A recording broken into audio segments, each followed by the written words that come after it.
Hey, and welcome to the Wrap Up Live. This is your official Raptors Republic post-game live show. You have myself, Sahal Abdi, here with Aiden Moss, drinking his nice cup of warm tea that I hope doesn't have any caffeine in it. Coffee. Okay, never mind. Has caffeine in it. The Raptors, your Raptors, are coming off of a 106-100 win versus the Atlanta Hawks. Good win, solid win. I liked it. Came down to the wire. The Raptors finally closed one out in the fourth quarter, which was nice to see. Pascal had a good game. Trent Jr. is still on a hot streak. No Trae Young in this one. He was ruled out. He had a questionable tag prior to the game, and he was ruled out just before the game began. Kevin Huerter for the Hawks played really well. I genuinely don't know, Aiden, if he missed a shot in this one. I have to double check because it seemed like he was 9 for 12. So 5 for 6 from 3. Yeah, 5 for 6 from 3. Wasn't really missing, but guess what? Raptors came out with a win. It was a nice one. We enjoyed it. Aiden, let's get into, I guess, the part of the game that everyone's probably talking about at this point, which is the last couple minutes when the Raptors closed it out. Trent Jr. hit a big shot. Pascal went to the line, hit some clutch free throws. He did miss one, but I mean, it is what it is. He missed two in the he missed last. Two, sorry. He missed both. Right. Yeah. He missed two. What do you think overall about the game, how the Raptors closed it out, and can they learn from a win like this? Yeah, I think sorry, I was just reading Phoenix's Phoenix is already here. Nice. The faithful Phoenix. Yeah, I think it's the type of game where the Raps come out a little bit lackluster. Their defense is in disarray. Some misread or misrotated defensive possessions, and then they just kind of tightened the screws in the third quarter and picked up the intensity. And we've seen these games in the past where they don't come out focused and at high intensity, and the game just slips away. And they were able to kind of keep things in order, and wait till until the clutch minutes officially arrived, and then Freddie could start shooting the ball well again. And maintain that lead. So it's encouraging because you did see the third quarter. I don't know if you've seen the tweet, but they've shown all the NBA teams differentials, and the Raptors are like the fifth or fourth best team in the league scoring in the third quarter. In the third quarter, yeah. Warriors are first, right? Yeah, which is encouraging for a team that only plays their starters, that they still have gas coming in the third quarter. So yeah, I think it's encouraging to see Toronto be a professional team. We were used to letting things slip, and they held it together. Yeah, definitely.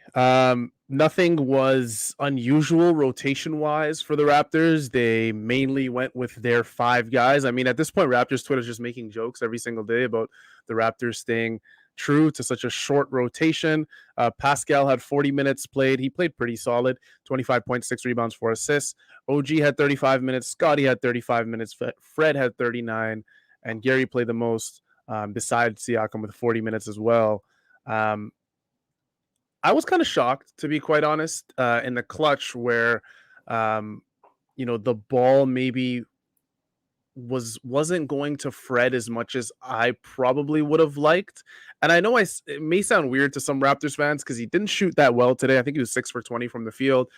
But I was a little bit shocked because Fred is one of those guys that he can be struggling an entire game. And right when you get near the end of that game in the clutch moments, he'll hit some of the biggest shots for you. And he did hit some clutch shots in this one. But the Raptors, I guess they proved me wrong because they stuck with Trent Jr., and Fred and Siakam were kind of like the supplementary guys. They took a step down, and Trent just wasn't really missing. Third quarter, he had a great third quarter. Fourth quarter, he started with a great fourth quarter. And in the first half, he played solid as well. So I was a little bit irked, just a tiny bit. But, I mean, it is what it is. Nick Nurse proves me wrong once again. Trent Jr. has a career. I think I saw William Lou tweet 1 game away from breaking DeRozan's record of 5 straight 30-point games for the Raptors, which would be a franchise record. As you can see on the screen below, 9 for 15 from 3. Trent Jr. Aiden shot 15 threes in this game. He's no longer in a microwave. He's in a toaster oven right now. Yeah, he is hot. And we know this. We've seen this from last season as well when he first joined the Raptors.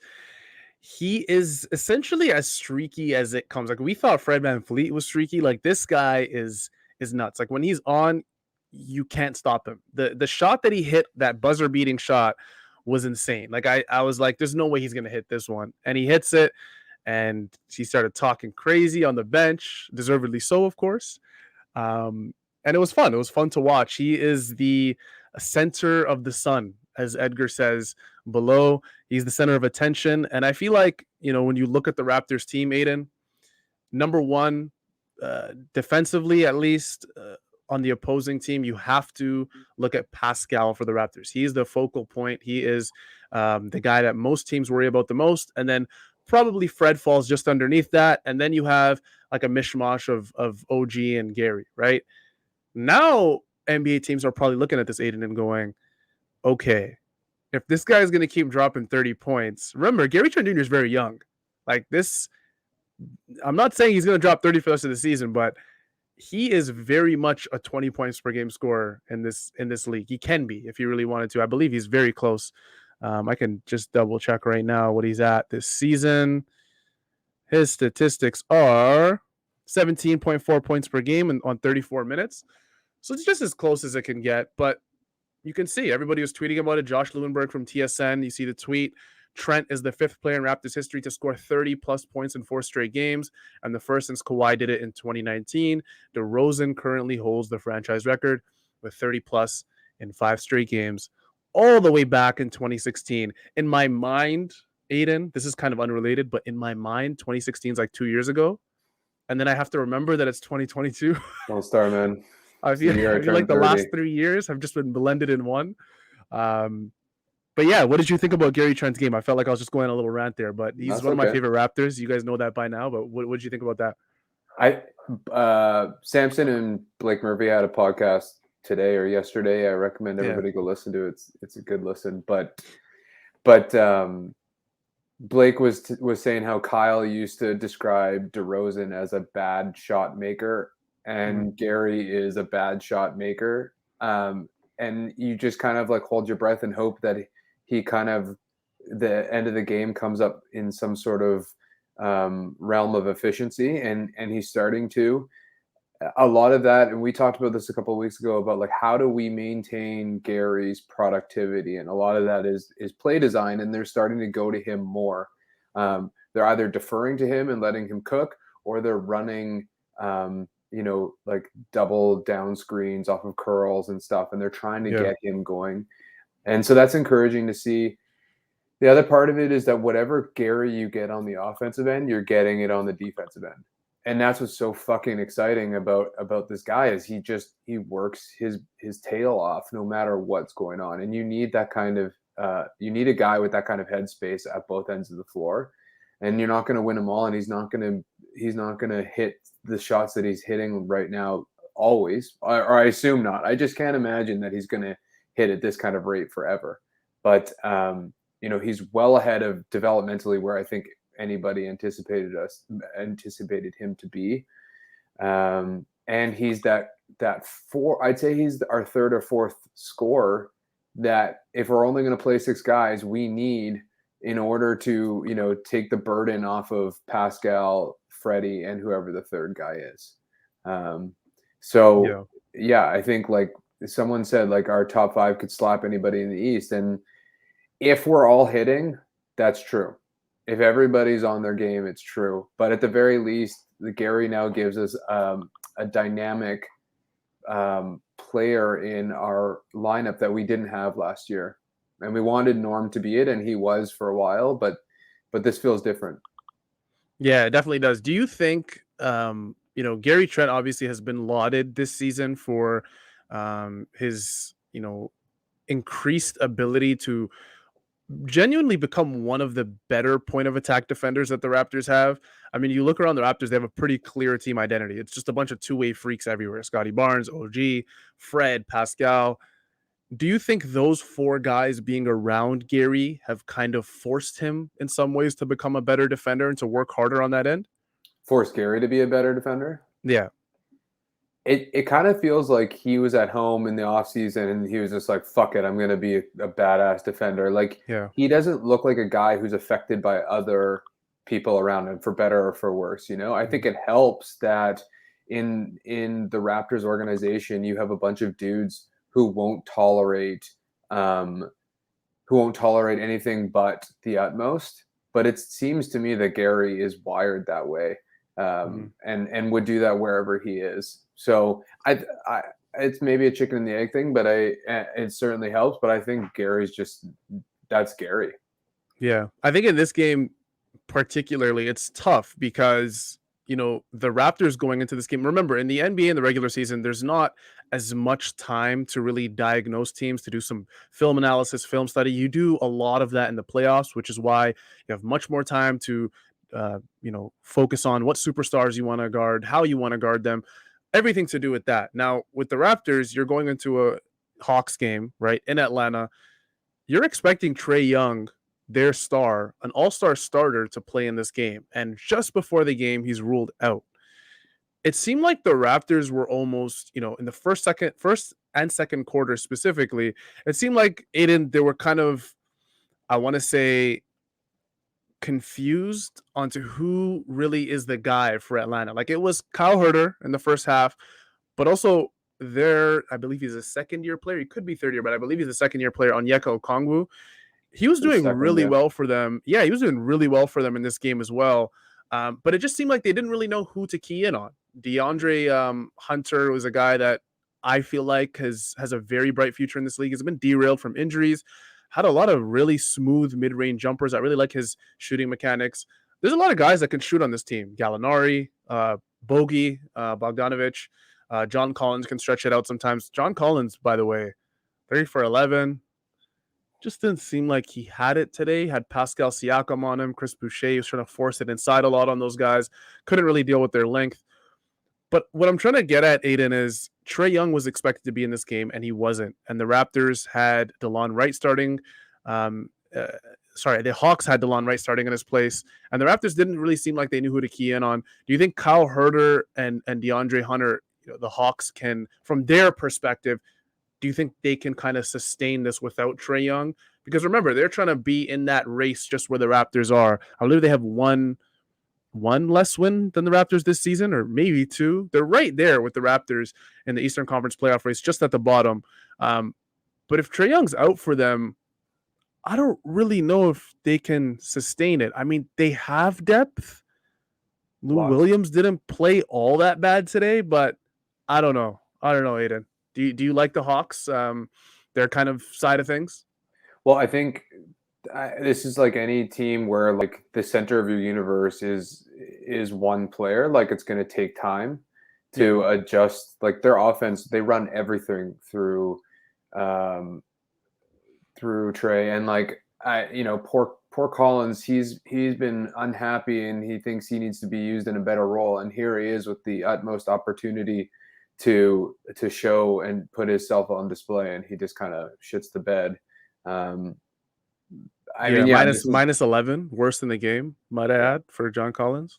I think it's good for Herter. It's a good sign for him.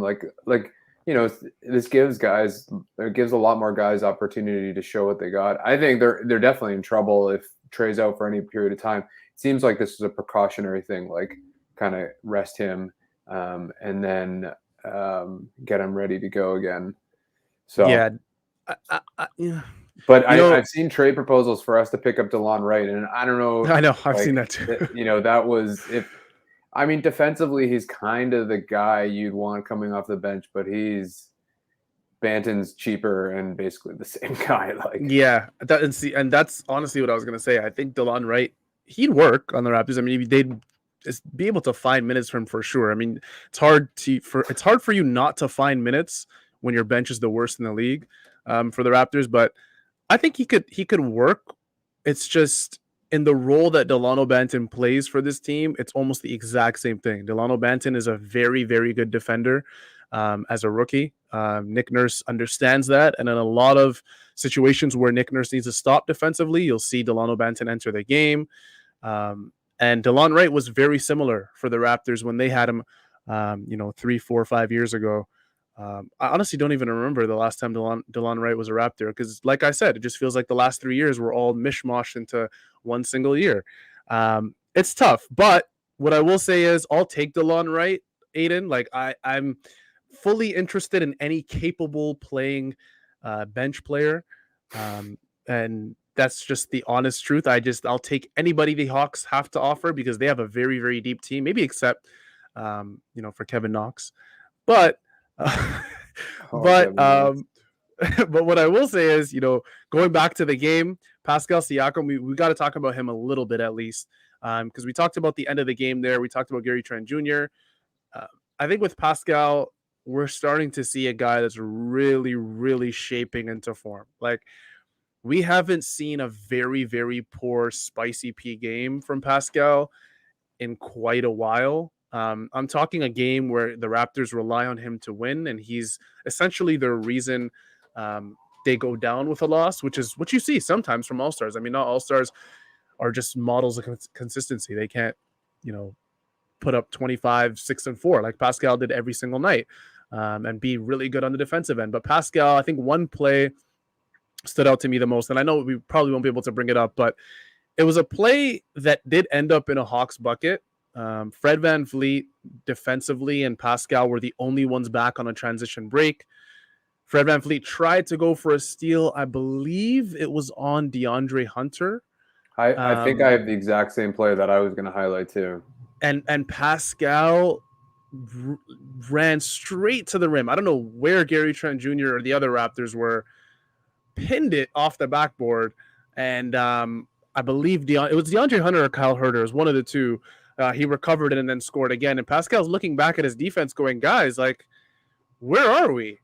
Because if you guys came back on defense, that probably would have been a defensive rebound for us. So that was a play that stuck out for me for Pascal. Just overall, his effort. He knows he's a leader on this team. People follow his lead, Aiden. Are you shocked kind of by how consistent he's been over the last couple months? No, and before I go on, my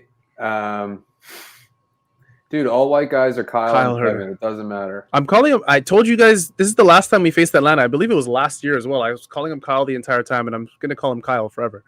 That's just how it is. My the defensive possession for me was also a transition play where, and it was, I think there was like a minute or two left, and Hunter was driving, and Siakam just kind of sidled in front of him, kind of similar to what he did to Butler in the last game, except he didn't jump or block it, and he just totally cut Hunter off and ruined the play, and it was like a major turning point towards the end of the game. As far as Siakam's defense goes, like, I've been a naysayer on getting a big, and because I want to run this experiment to its fullest, and maybe that's the whole year, maybe not. I don't mind getting like a third. I don't want Turner, for example. Maybe we'll get to this later. Like, I don't mind getting a third string big just to have some size, whatever, fine. Mm-hmm. But the reason I don't want that is because, like, Siakam's showing you like what kind of versatility he can provide on the back end, and him Barnes and OG are just like, sometimes they get overpowered. We've seen Boucher get muscled out several times, but ultimately the defensive rebounding has held, and you're seeing what kind of versatility Siakam can offer you at all parts of the floor that a big just can't. And he's stopping guys at the rim, and he's stopping them positionally and athletically with blocks. So, I think this is, if anything, this is what earns him an All-NBA right now. Is he's the total package. He is playing high-level offense and defense, and it's insane. Yeah, a lot of people were kind of shocked that, or I don't want to say that Nick Nurse played the Raptors this much, but going into the game, I believe Oren himself actually asked Nick Nurse about, the high minute total that the Raptors got in triple overtime in their win versus the Miami Heat, and how Nick Nurse would kind of approach this game minute-wise. He essentially said that, we gave them the day off yesterday, so they had the entire day off, and then those guys that played 50-plus minutes or around 50 minutes were off for the shoot-around today. So they got plenty of rest, and then obviously played 40 minutes or close to it in this game. that was one of the storylines heading into the game, and I was kind of shocked a little bit that they still got 40 minutes because Nick Nurse loves throwing smoke screens, I guess, at the media. He'll say one thing and kind of like do the other. So I was thinking maybe Scotty, Pascal, Fred, they're all going to hover around the low 30s, and we're going to see the bench play quite a bit. And in this game, we didn't. So let's get into the bench like we usually do, Aiden. They were not really there. Chris Boucher played 21 minutes, shot only one shot, and the one shot he did shoot was a shot that I would never want to see Chris Boucher take again. It was a giant step back three. And when I say giant, I mean he was. It was quite the aggressive step back. It was so aggressive. It was so aggressive, and it ended up obviously in a missed shot. Chris did seem like the effort. It did seem like the effort was there from Chris, so I'll give him that. Did challenge a lot of shots at the rim. Did have 7 rebounds, so it wasn't all bad. Precious had 7 points, but all those 7 points came in the first half. He barely played, I think, if any, in the second half, and he didn't start obviously in this game with Fred VanVleet back. Champagny only 3 minutes. I was gonna say 30 minutes, only 3 minutes, and Delano 6 minutes. So I don't know, Aiden. I don't know how long the Raptors can do this for. We talk about the bench almost every show. I don't know if this is. I don't know if this is sustainable, my man. I don't know. It's gonna be tough for the Raptors. Nick Nurse has shown almost consistently the entire season that he doesn't believe in this bench. Each guy on the bench, from Boucher all the way down to Svi and Malachi, have been benched at times this year. I was a little bit shocked, and I tweeted this out today, that Yuta Watanabe didn't really get minutes today. I thought they could have used him, maybe his length a little bit, especially when DeAndre Hunter was having a very successful first half shooting the ball. I felt like Yuta's length maybe could have stifled Bogey, Herter, Kyle Herter, not Kevin Herter, Kyle, and DeAndre Hunter just a little bit. I don't know. It's we're almost beating a dead horse, Aiden, at this point, but I feel like with every game that this happens, the Raptors need for at least one, bench player, one guy in the rotation to come in a trade, kind of accentuates a little bit. It intensifies. Do you agree that maybe a trade almost has to get done at this point, at the trade deadline for the Raptors, to add one more piece to this rotation? Yeah, I think at this point the writing's on the wall that something's going to happen, because they've just basically given up on their entire bench. And I don't really get it. Like I maybe I missed something, but Champagny played fine. He immediately had a baseline put back. Like, he is so consistent in that, and it's just like that in and of itself deserves 6 minutes of playing time. Mm-hmm. Like, if he's gonna muck things up down there and just cause other Hawks to burn some energy and worry about him off the ball and open the lane up, like, great, we've won. Like, I don't know why he doesn't earn himself more minutes. And yeah, I'm with you on Yuta. Like, Yuta has proven defensively that he's capable. So it's like, why can't we squeeze 7 minutes out of him? Why can't we throw him on Bog and make them burn some energy for a little bit? And to me, that's all about, like, playing lines properly, right? Like, I get that when Fred's off the floor, like, shit hits the fan, but I think there's ways to manage our lineup so that we can afford a couple more minutes with these other guys. That being said, and Yuta, I think Yuta now is, like, on the trading block. I've been starting to to see it with teams would pick him up, because I think like a team like Utah to Utah like trade is, I think it's a real thing. Like, they lost Joe Ingles. They need a 3-and-D kind of guy. Maybe we'll get into this later. I have ideas, but yeah, I'm just kind of surprised at I do want to say that Precious had a decent game. He had a great lob pass to Boucher. He had another nice pass to OG down low. He hit a 3. Like, he more or less did what you'd want. I don't know why he can't hit a fucking layup. Like, he has the yips now, I'm pretty sure, from 3 feet away. Like, he literally just kind of like, yeah. And if you watch him, he's not a good screen setter. He is a lazy ass screen setter. And it's like, those are the little things that you can you can do to earn yourself more minutes, and he just doesn't seem to do them. Yeah, I mean the game's all about creating advantages. You've probably seen multiple Raptors writer, including Samson Folk, who writes for Raptors Republic. Um, he mentions creating advantages all the time, especially on his podcast. And those little things, like just setting a very hard screen that's difficult to get over. Onyeka Okongwu, by the way, was setting some very hard screens in this game. One of them, by the way, called for an illegal screen. Welcome Zarar, by the way, to our little party we're having here. Nice to see you. Bog. Edgar said is now a thing, so I think I'm gonna have to start doing bogging because I'm doing Kyle Herter. That was like my thing with the Hawks. We can do bog as well. Yeah, well, you got to differentiate from Bojan and Bogdan. So you got Bog and Bog. And Bog. Zarar, what did you think about the end of the game there and how the Raptors closed it out? Man, I loved Fred, how when they switched and they got the big on him, I forget who it was. And you could tell that he thought about taking that three. Like it briefly crossed his mind because he's been doing that. Like he's been like you can kind of see him like itch, like that itch comes in. That he itch wants to came, it. You know what I mean? But he's like, you know what? No. There's something else to do here.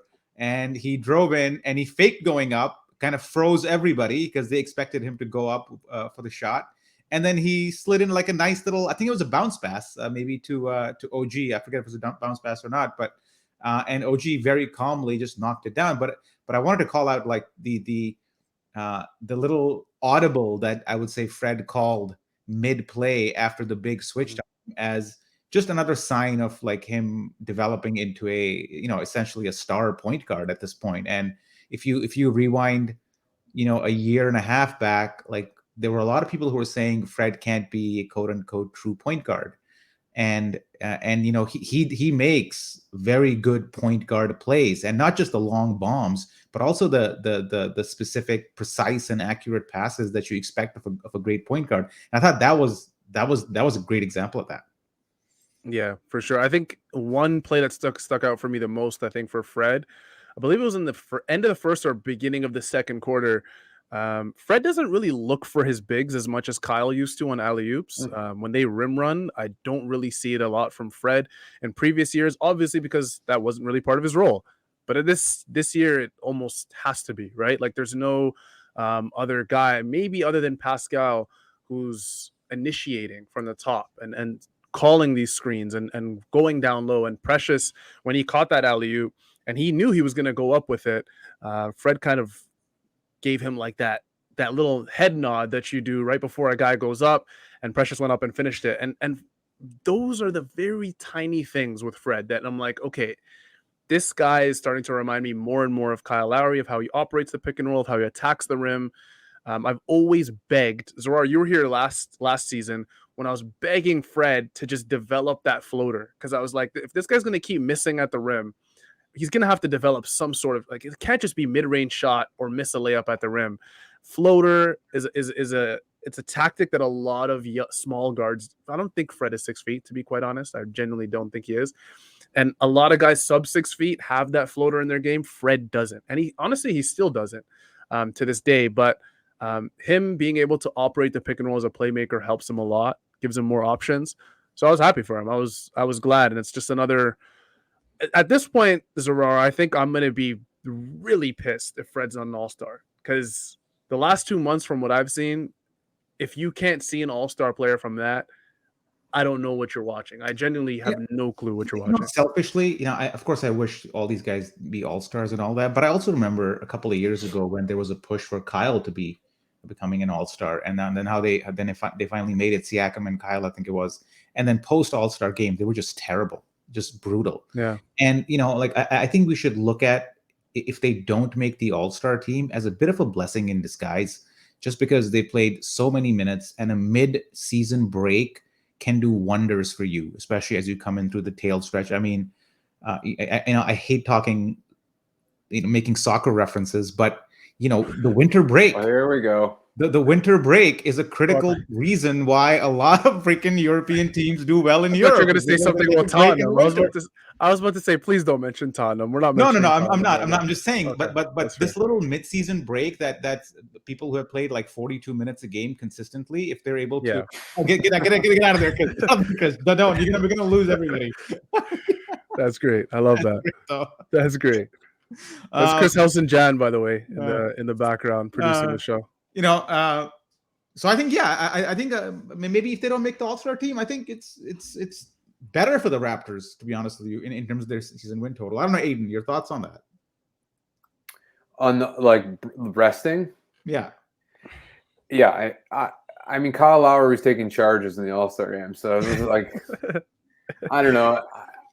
I think the All-Star game is totally irrelevant, but for our egos and their pocketbooks. But yeah, like these guys need as much rest as possible. So it's just like it's a silver lining if they don't go. But I think Fred's not doing himself, or he's not helping his case right now, going cold for the last 3 or 4 games, because I feel like these guys don't look at the advanced stats and see that he is behind Jokic in like all of the analytics essentially. And if you look at his raw figures right now, they're not that great. Although his assist to turnover ratio is incredible, he has lots of stocks, but like his shooting's been pretty bad. So I could see him kind of falling off of it. I actually think Siakam's case is stronger now. The more that injuries mount for other players and the more that he plays and dominates. So I wouldn't be surprised to see Siakam over Freddie. But yeah, I'm with you, Zarar. I think I'd prefer just both of them to go chill on a beach and get wasted for a week. I'm okay with that, to be quite honest. I'm okay. It's just sentimentally, it's probably gonna hurt me the most, because you can make an argument that Fred has maybe been the best Eastern Conference point guard this year. I'm trying to think of who his best competition is. Maybe Trae Young, I guess, because he was named an All-Star starter. Drew Holiday's had a pretty good year for the Milwaukee Bucks. Am I forgetting anyone, guys? Darius Garland's had a good year, but I don't know if he's really... I mean, Fred does it on both ends, which is, I think, what separates him from most guards in the East. LaMelo Ball. LaMelo Ball's had a good year. Trae Young obviously plays no semblance of defense whatsoever. So Zach LaVine, but he's incredible. Zach LaVine's had a good year. Yeah, I think Garland, because it's in Cleveland, like Yeah, I think it's almost like he has to get one. I saw like a leak. I don't know if you guys saw that leak on Twitter. I don't know if it was real or not, that LaMelo Ball James Harden was named to the All-Star team. Yeah, so, and it was an NBA TV clip. So I don't know. Oh, really? We'll see. Yeah, we'll see. Let's quickly get into naming who the Can-Am player of the night is, because we also got to get to this essay that Phoenix wrote here. yeah, for sure. We'll get we'll do questions next. So anybody else with questions, queue them up. This is probably, guys, one of the easier ones we've ever done. Gary Trent Jr. At this point, we might have to just name the Taxman of the week, because he has just been shooting an absurd percentage this week. It's true, though. It's really true. Alex makes a very good point here. That Kawhi Leonard face in the top left is the exact same thing that LeBron's doing in the top right when he was a member of the Miami Heat. Jordan, and then now you got Gary Trent Jr., who's part of that four as well. Gary Trent Jr. Do you remember when in our Slack chat I mentioned, I was blasted for it by Samson, just blasted for suggesting that Gary Trent Jr.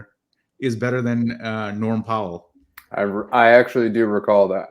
Do you remember that back and forth? I do. Okay. And I'm not saying right now, but Gary Trent Jr. You can say it right now. You can say it. Gary Trent Jr. is so much more offensively talented than Norm Powell, and he is so much younger, and his trajectory is better. It is such a I don't think we talk about that trade enough, to be honest with you. It was one of those like trades that kind of happened. Like we got to trade Norm because he's out of contract. We got to get something in return because we can't re-sign him. I never understood why we couldn't re-sign him. We probably could re-sign him if we really wanted to. But that deal right now is looking really good for the Raptors, because not only has Gary like fit in well offensively, Obviously, he is just a phenomenal defensive player too. Like two-way. I think Manny's writing a piece about his two-way game right now. So, Gary Trent Jr., man, respect to the guy who a lot of people crapped on him in the offseason, including myself to some degree. But total respect to the guy for coming in strong and elevating his game in an area where we weren't even expecting him to elevate. Yeah. Did any of you guys think he was going to come back as a defensive force? No, not at all. You know what? To be honest, I was totally okay with Gary just coming back and showing us just a tiny little inkling of an off the dribble, attack the rim type game that Norman Powell probably had the edge on him a little bit, but that's all I wanted at that point. Like, I was cool with what I saw from Gary last season. He's super young. He was 22 last season. He's 22, 23 this year. And you can see StatMuse is fun. Like, Raptors are getting some national attention here. Gary Trent Jr. last 4 games, 31, 33, 32, and 32 with an absurd amount of threes. Yeah, I didn't expect it. And guess what, Zarar? I think you could finally mention to Samson that you won that debate. No. I'm not mentioning shit, man. Because I'm gonna stay quiet. I'm gonna stay quiet. But also, do you know that play? I think it was in the fourth quarter where you could tell like he's got the confidence now to put it on the floor and take it to the rim, and he did that in transition. But the ball just got taken away from him at the rim. I forget who it was. I wish you could show clips of that right now. But it might have been Capella on Gary. Might have been Gary, Capella. Yeah. Oh, is that honestly him right now? When you've scored 30 in a row and 4 straight, is that Gary right now with those glasses? Wow, has to be. He is on another level of swag. I'm gonna honorable mention OG because he doesn't get enough shout outs for his clutch shooting. That 3 in the corner was big time, and he hit another one in that quarter. I also bet the over on his on threes, so he got me the over there. But and then also defensively, like, he's just friggin' everywhere and shutting guys down. And he had that behind the play block, and he's like, he didn't have the shiniest box score, but he had a really good game again. Yeah, definitely. You guys can see it at the top of the screen. Can-Am Tax Services, VJ Verma. You can call him at 416-243-2912.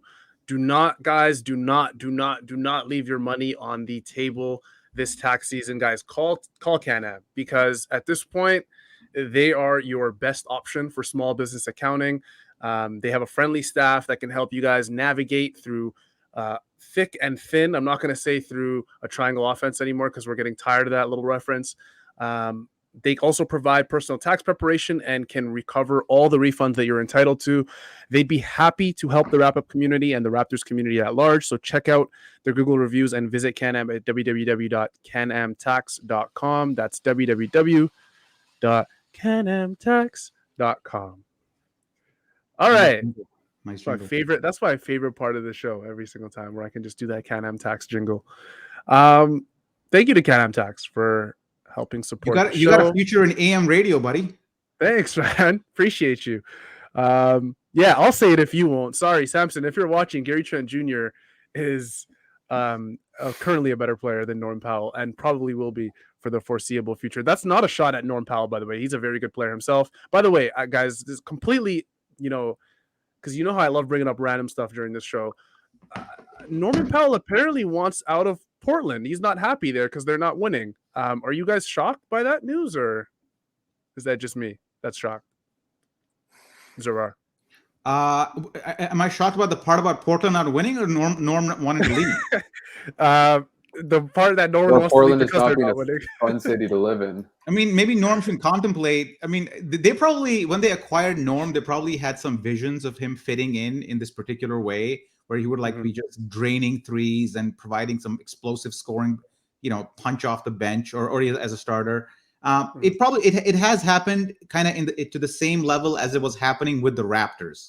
Like, whenever you acquire a player, I think you look at their past performance and you see, oh, that's their past performance. With our team, it'll be slightly elevated. It'll be better because they're a good fit. It's almost like a bias that kicks in. They go, oh, they're good there, but with us, with the right system, they'll be much better. And I think what they're realizing is that they've gotten the Norman Powell, which is with the Raptors, and he's somewhat inconsistent, somewhat streaky, not always there, and he's not the great fit that he thought it was. I don't think it's a knock on Norm. I don't think he's changed much as a player. I think it's just expectation management on the part of the Trailblazers. Yeah, Yeah, I think Norm's I mean, reached his everybody ceiling. like you kind of saw the redundancy. You know, like he has longer arms, he can guard the three, but like he is basically CJ McCollum's like position, and Covington is not a wing defender. He's like a help side power forward. So they didn't really like their player management there was quite poor. Yeah, it's honestly a little bit shocking. Like, what did you from the Portland side? Even when the trade happened, I was kind of wondering, like, what did they truly think that they were going to get more of with Norm? Because Gary Trent Jr. showed you in the bubble against the Los Angeles Lakers that this guy has the potential of literally just shooting the absolute lights out. And there are parts of his game where you can still kind of mold him defensively. We've seen it tons of times where guys come into the league and they're poor defenders their first year, their second year, and they just take off and they become much more well-rounded players. And Norman Powell kind of, when he was going on that run just before he was traded with the Raptors, it felt like he just reached his ceiling. And I don't know, there's so many opportunities for Norm to become that defender for the Raptors and become that all-around guy, and he just never was. I don't want to. This is not a slighting Powell, but I've never really thought his basketball intelligence was the highest, and I think that really kind of hampered his ability to be like the kind of defender we wanted him to, and also the kind of playmaker we wanted him to. He's come a really far way to who he is, but he's a pretty linear player in the sense that like his court awareness is just not where you'd want it to be. I think Gary Trent Jr. was drafted in the second round too. I feel Portland mistakenly thought that their contention window was something, and they tried to get players that match the age of those players match their contention window or their development. So Norm, they probably thought is more of a win now player, and Gary's more of a future player. I don't even think it was about talent as much as it was about just maturity and who do you want to appease basically, and who do you want to pay Lillard for? How do you want to appease Lillard? And Lillard probably they thought would respond better to a more mature player like Norm. Let's get to questions because I got a basketball game in 20 minutes. Okay, really quick. I know we have them starred. Phoenix is horny for his question, so let's do that one first. Oh Lord, Phoenix wrote us an entire. You know when you're in school and they tell you like hamburger style for your essay? Okay. Well, what happened? So let's try and figure out. It's gone. Oh, we're back. Phoenix says, I'm going to try going through this as quick as possible. I have a question about team building. Wouldn't it still make more sense for teams to just go small against skill bigs anyway, since they are still going to need to be doubled? Why not, instead of having a slow big rotate out on the scramble, have a bunch of athletic wings double since they can recover better, which is why I question whether this team really needs a 5. I think bench depth is more of a priority for the Raptors. Rebounding? Yeah, that's still a part of the game. That's still a very crucial part of the game. What you essentially said is what the Raptors have been getting away with the entire season. If they had a more well-rounded team, you'd probably see a team that's a little bit higher in the standings. A little bit more depth would do the Raptors so much justice, but rebounding is a part of the game that the Raptors struggle with. They are a good offensive rebounding team, but defensive rebounding has been a struggle for them the entire year. So if you go to Basketball Reference and you look at the Raptors' defensive rebounding percentage, which is the only stat you should look at when you're looking at rebounding, because advanced stats have their holes in them, obviously, but you should never look at rebounding per game as a total or per 36. You just look at what percentage of defensive rebounds does a team get, and the Raptors are 27th in the league in that respect. That is extremely poor, and that is one of the reasons why they sometimes struggle to close. And now they generate a lot of turnovers, which makes up and brings some of those possessions back to you. But over 82 game season, especially the playoffs, it's very difficult to sustain that. I think Phoenix, you're not wrong. I mean, that's what they've built this roster to do, is that they know they're not going to be the best defensive rebounding team, and that they're banking on their aggressive defense to force either turnovers or long rebounds, which they can kind of gobble up. I think Kem Birch and Precious eventually are trying to reconcile those two, especially Birch. Like, he really cleans up a lot of our boards, and he's a little bit bigger. But to me, the biggest issue will be when everything slows down, particularly in the playoffs. So, like, when you face up against Embiid or even Giannis and you want to block off the key and you don't have a guy that literally just has enough weight to bear that, if you put Embiid down there, he will just pick you apart and find Seth Curry, find Tobias Harris. So I think that's probably the one thing that they're worried about moving forward, is just having that versatility, that when you're getting destroyed by Jokic or Embiid or whoever else, that you can throw in a guy who can at least kind of like build, or like, you know, reinforce the walls kind of thing. That's the reason why they got Gasol, I think. The same reason. This is another, just to add a little bit more to your point. When it comes to the Raptors, how many times this season have we seen them play terrific defense for an entire possession? The other team gets an offensive rebound. They play terrific defense again. The team gets an offensive rebound again. Like, how many times can the Raptors do that before, you know, there's already been a fatigue issue with the Raptors all season long. People have been talking about the you know, minute load that these guys have been getting. It's tough. Like, it's really tough to even start a game with Pascal Siakam at your 5. I don't know if that's something the Raptors want to do all season. The ideal thing would be to move one of those guys, whether it be Gary or Scotty, somebody to the bench, where you can run a very competent bench unit as well as a starting unit.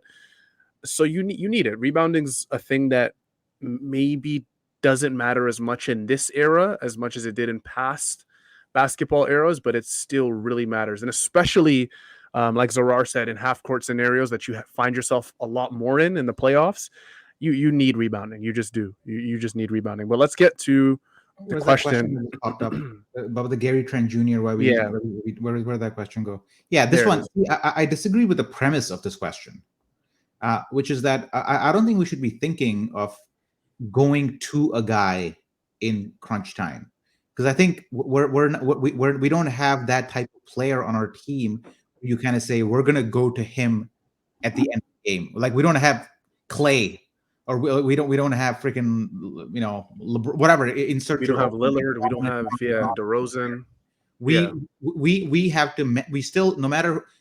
I know we have some good players on this team, but we still have to take the mentality of manufacturing offense through a team environment, like Fred did on that last play. Because Gary, and actually we did go to Gary, or Gary kind of called his own number and took a bit of a questionable shot at the end, banked, almost went in on the bank, but he didn't call bank on it. Those are not good shots. So I would never actually be supportive of an offense which just goes, we're going to ISO Gary one-on-one and let him do his thing, because that will lead that will lead to poor shot selection, I feel. Yeah, which is something we've seen a lot from. I mean, in some cases, it's understandable for me if the Raptors want to just go with the hot hand and stick with it. But to be quite honest, when you have a starting 5 of Fred, Gary, Scotty, OG, and Pascal, I'm okay with any of those guys taking the final shots as long as the shot is a good quality shot. Like, I don't care if it's OG. I don't care if it's Fred. I do care if it's a terrible shot that ends up being an air ball that we're force feeding to Fred, like we've seen before, or Pascal or someone like that, which is, I think, what the Raptors do sometimes. It is obviously difficult to run a full half-court set late in the game. A lot of teams just like to ISO with their best player. We've seen Nick Nurse do it with Fred, with Pascal. Maybe you get a high screen and then you operate from there. But, yeah, I'm with Zarar. I think most of the time you just want to try to find a good shot more than anything. Gary has been hot, though, so I'm not necessarily mad that the Raptors or at least that Gary kind of tried to call his own call. I mean, and shots. Defensively, Atlanta's like knows who the hot guy is, so it's not like exactly he's open and we're not looking for him. It's just that, and I honestly don't really want Gary and ISO just putting up like 5 dribble shots. So it's not like Zarar saying, it's not like we were going away from him, but we wanted to get the best score in the flow of things. Yeah, let's bring up another. We got a ton of questions tonight. By the way, thank you to everyone for watching us and supporting us live on Twitch, Discord, wherever you're watching us. We appreciate it. This will be on YouTube. This will be posted on YouTube. So if you are watching this from YouTube, thank you to you as well for supporting Wrap Up Live. The next question comes from Hello World 9955. Do you guys think we have too many guys sizing up rather than quick swings? What does that mean? What does It means it means holding the ball essentially and trying to get yours. And yeah, like as Ball somebody stopping. who loves team basketball, like yes, there's too many guys on this team trying to and OG's gotten a lot better over the course of the season of realizing that he doesn't need to always look to get his as soon as he gets the ball. Ball movement's critical for a functioning half-court offense. Boucher has stopped doing it. Precious has definitely got scolded by a coach or two to stop doing it. So they're doing it less, which is good. And Gary's doing it more, but Gary's also like flamethrowing right now. So whatever. But yeah, it's been kind of interesting to see, because Nurse gives so much latitude to all these guys. It's like you can see that they've been told like look to get yours. But that doesn't mean look to get yours every time you get the ball. It means look to get yours in the flow of things when those opportunities arise. And as for young guys who aren't used to that kind of usage, I think it's just kind of taking time. And I think you also got to look at who is handling the ball for us. If you look at the majority of the time, it's other than Fred, it's usually OG, who's sizing people up, and it's Pascal who does that. And both of those guys are fairly new in their careers to actually handling the ball a lot.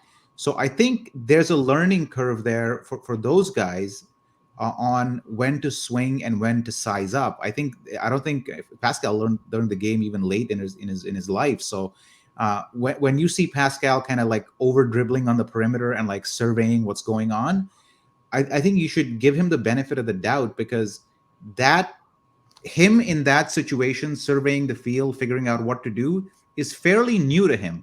And I think if it's taking him a little bit more time to figure out what to do, I think that's just natural progression. It ties into the somebody else asked the question, like, what is the next thing for Pascal Siakam to work on? And it might be related to something like that, like as take a next step as a playmaker is maybe do that. It's proud when to swing, when to not do that. Basically, get better at playmaking. I'm only highlighting this from Edgar, and we're going to keep you kind of hanging a little bit because we are going live on Thursday with a nice trade deadline special. I believe Oren's going to be there. I'm going to be there. I think Aiden's going to be there. Aiden's going to be there. Hopefully we can get Kyle Brickman on, some other Raptors or public voices. I don't know if Zarar is too good for us to maybe come on, because, but you that's know, the podfather to you. Look at my beard; it's like white hair. I'm just noticing it on the show, actually.